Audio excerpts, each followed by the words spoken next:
Hey guys, in this video, I will show you how to add the SUI coin to your Trust wallet. Alright, so let's begin with the video. In order to add this token, open up your Trust wallet application. So make sure you set up Trust wallet properly. When you've opened up Trust wallet, first step would be to use the search icon at the top. So use the search icon to search for SUI.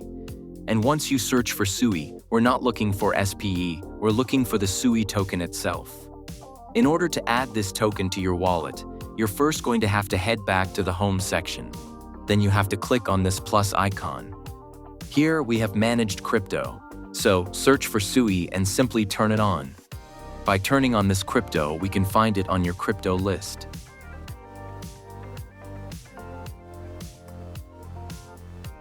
Now, click on this token, and by doing this, you could use this to buy, receive, or send your SUI tokens out of your wallet. So that's basically how you can add the SUI coin to your Trust wallet. So that's all for this video.